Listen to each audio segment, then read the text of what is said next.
Cuando se habla del conflicto entre Roberto Gómez Bolaños y Carlos Villagrán, no estamos hablando solo de un pleito entre dos actores. Estamos hablando de una ruptura que marcó la historia de la televisión latinoamericana. Porque detrás de la pregunta, ¿quién tenía razón?, hay orgullo, talento, dinero, derechos legales. Y emociones que nunca se resolvieron del todo. Todo comenzó en el fenómeno televisivo llamado El Chavo del Ocho, un programa que no solo fue exitoso, se convirtió en parte de la identidad cultural de millones de personas en América Latina. Dentro de ese universo nació uno de los personajes más icónicos, Kiko, el niño cachetón, mimado, sensible y exagerado que conquistó al público con su risa inconfundible. Roberto Gómez Bolaños era el creador del programa.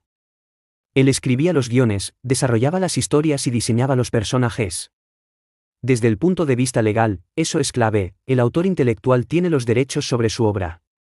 Y en este caso, los registros y contratos respaldaban que los personajes eran creación suya. Carlos Villagrán, por su parte, no fue un actor cualquiera. Él tomó el personaje de Kiko y lo transformó en algo inolvidable. Le dio gestos, voz, movimientos, expresiones y una personalidad que trascendió el papel. Sin su interpretación, Kiko no habría sido el mismo. Y ese es el centro del debate. Cuando Villagrán decidió salir del programa en los años 70, quiso continuar utilizando el personaje por su cuenta. Ahí estalló el conflicto. Chespirito defendía que, como creador, tenía el derecho exclusivo sobre Kiko.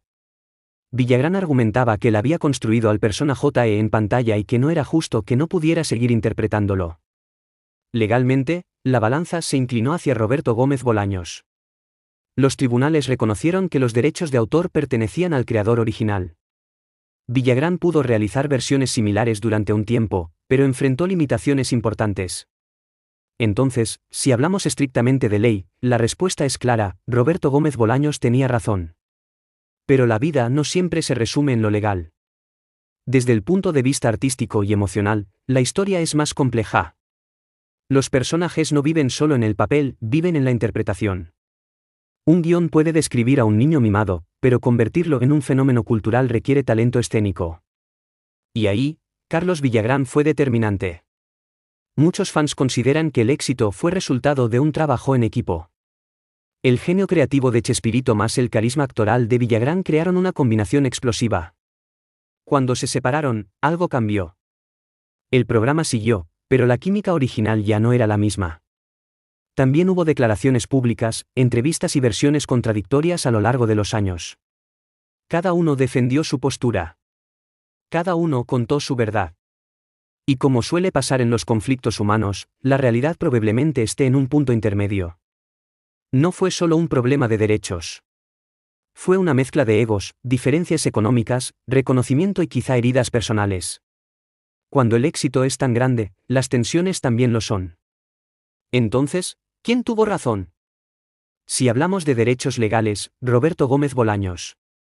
Si hablamos de aporte artístico, ambos.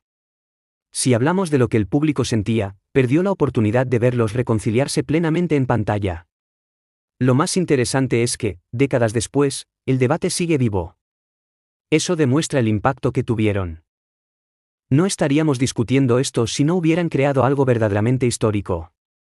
Tal vez la verdadera enseñanza no es elegir un bando, sino reconocer que las grandes obras casi siempre nacen de la colaboración. Y cuando esa colaboración se rompe, todos pierden un poco. Porque al final, más allá de contratos y tribunales, lo que permanece es el recuerdo de risas compartidas frente al televisor. Y en eso, los dos ganaron un lugar eterno en la historia de la televisión.